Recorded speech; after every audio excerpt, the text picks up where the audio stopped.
Так вот, вот мы тут сидим, с вами работаем 220, как бы все понятно. Да? Это то же самое, что 0,4.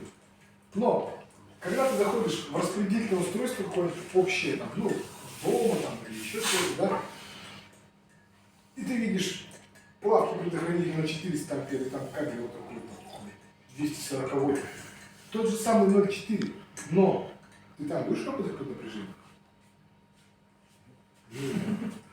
Совершенно другие токи текут, да? Отсюда мы с вами понимаем, то, что у нас подсознательно даже заложено то, что убивает не напряжение, а убивает ток текущей в цепи. Да?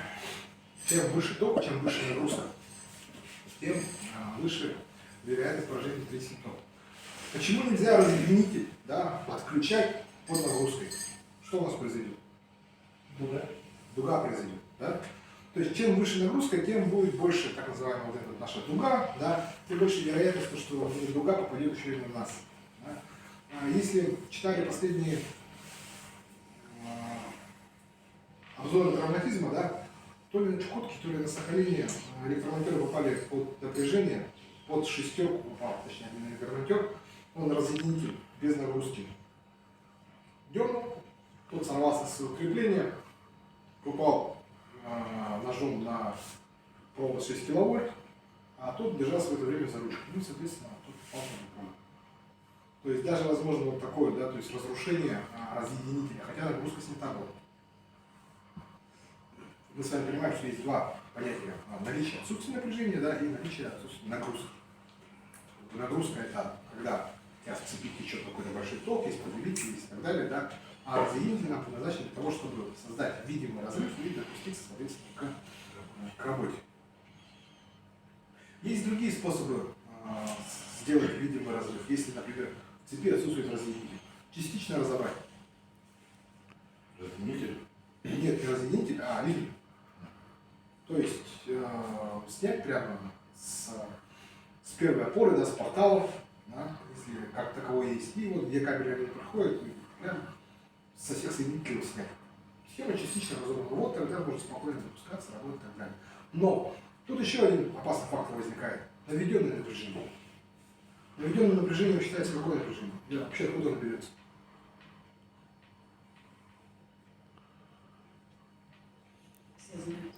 Никто не знает, что ли? Ну, наведенное напряжение у нас возникает в линиях, да? Соседние линии. Мы одну линию включили, да, например, если это двухцепная линия. То есть на одной опоре у нас две линии идут. Одна линия в ремонте, другая в работе. И вот как раз таки та, которая в ремонте, да, на ней будет индуцироваться РДС, то есть электродвижущая сила. То есть электромагнитные поля будут в ней возникать, ну, напряжение в ней появляться, за счет того, что рядом линия, которая идет, она находится под напряжением. Также наведенное напряжение может возникнуть при пересечении линий. Например, шестерку отключили, а рядом 35-ка проходит, пересеклась. И там может быть расстояние 1,5-2 метра, без разницы, да, но напряжение будет присутствовать. Вообще, работы запрещены при наведенном напряжении свыше 50 вольт. Если вы взяли его, замерили свыше 50 вольт, да, там, то, по идее, работа запрещена. Это нужно гасить уже другую линию. Но понятие наведенного напряжения начинается с 25 вольт. В западных сетях, да, в западных электрических сетях, у них там очень много двухцепных линий, и у них повышенное напряжение, то есть линии 220 киловольт, да? Не 110, как мы с вами привыкли, 35, а 220 киловольт. И там наведенка может доходить до 1000 вольт. И как ты ее заземляешь, не заземляешь, она никуда не денется. Единственное, что тут приходится делать, это работать, условно говоря, ну, как бы, на потенциале, так называемом. Ну, долгая сложная система, мы с вами не будем говорить.